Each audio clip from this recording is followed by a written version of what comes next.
Just between us, please don't let anyone else in on this. I'll let you in on our confidential strategy to appeal to new Canadians. It's top secret. Here it is.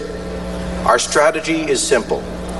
It's to take millions of small C conservatives and turn them into big C conservatives. That's what this is all about. It's to get people to align their votes with their values.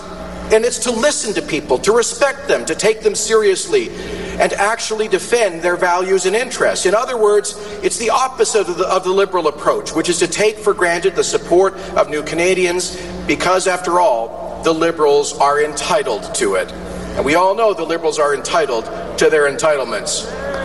The Liberal approach has been to belittle and disregard the values of new Canadians, their belief in family, in enterprise, and in law and order. But we made important inroads with different communities because we did something the Liberals would never dream of. We listened actively to their concerns, and then we acted on them. And unlike the Liberals, we delivered. We succeeded in translating the goodwill that we earned into electoral support across the country. In the last election, we ran a more diverse slate of candidates than any other party. And you know what? We did it without quotas and set-asides. In a country as great as Canada, and in a party as open as the Conservative Party, hard work and individual merit are all that is needed in order to succeed.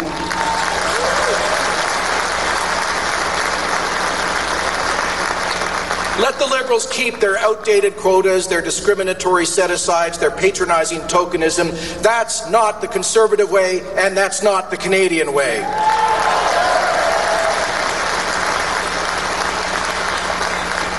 Now, I believe that the growing support in diverse communities won't just benefit the Conservative Party, it will also strengthen the Conservative movement in Canada. I believe that in attracting the support of new Canadians, we're actually strengthening support for ideas like lower taxes, limited government, respect for family within this party and within this country. This is because new Canadians are drawn to our party not in spite of, but because of our conservative values. Family, hard work and personal responsibility, respect for tradition, legitimate authority and an ordered society, opportunity, equality of opportunity and the rule of law. And of course, lower taxes. They do not come here in search of a government. They're not looking for a tax-funded program. Immigrants are in search of a country, a new land that they will be proud to call home after they've left their homeland. They're looking for opportunities to contribute to their new country, not to become a burden to their relatives or their neighbors. It's easy enough for Liberals to confuse the country with the government and to confuse civil society with the state.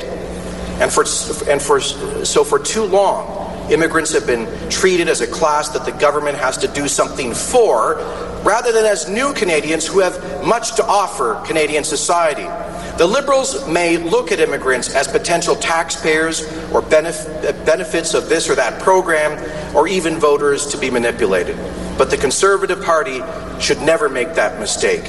Immigrants are here as new or aspiring citizens. They join Canadians in making their contribution, dedicating their labor and creativity to building our economy, strengthening community and family life, and defending those human rights which so often brought them to Canada in the first place.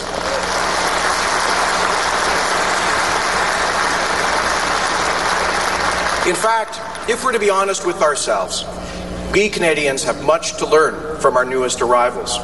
The foundation of strong families, the value of faith, the necessity of excellence in education, the benefits of hard work and saving, the rewards of entrepreneurship, the support of community associations.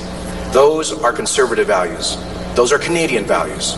To the extent that those values need to be renewed in every generation, if Canada is to remain strong and free, immigrants are our allies in building that stronger Canada. Now, last Friday, a few days before Remembrance Day, I had the honor to co-preside at a citizenship ceremony in the Canadian War Museum at the beginning of Veterans Week. Present there were several Canadian veterans who risked their lives in our country's uniform to defend Canada, democracy, and freedom. And with those veterans were 50 new Canadians from 28 countries, many of them refugees from unimaginable persecution, people from all four corners of the globe. Each one of those new Canadian citizens wore over their hearts the blood-red poppy of Flanders fields. And when they raised their hands to take the oath of allegiance to Canada's Queen, they became new Canadian citizens. Through the simple act of wearing those poppies while they were being sworn in as citizens, these new Canadians were doing a couple of things. For starters, they were demonstrating their patriotism, their love of this Dominion. In pledging themselves to Canada's future, they were also honoring her past. They were paying tribute to the Canadians who came before them and sacrificed so that they might stand here today and join her bright future. They were announcing that our past is now their past, and that our traditions are their traditions, our country, their country. Their oath bound them to a Canadian tradition that stretches back through Diefenbaker's Bill of Rights, the British North America Act, the Quebec Act, all the way further still to the foundations of our parliamentary democracy in the Magna Carta. They were joining a millennium-old civic tradition, one that we inherited from our ancestors and will, in time, pass on to our descendants.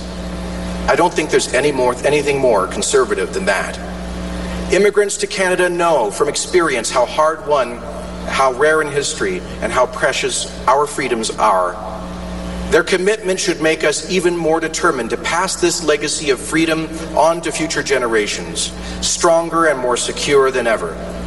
Their pride should make us more proud, and their gratitude should make us more grateful to be Canadians. For us Conservatives, that is what it means to be inclusive, not just to welcome new Canadians and to celebrate with them the heritage that they bring, but also to include them in the Canadian story and in the Conservative story, to invite them, in fact, to, with us, write the next chapter of that story. Merci beaucoup, ladies and gentlemen. God bless Canada. Que Dieu bénisse le Canada.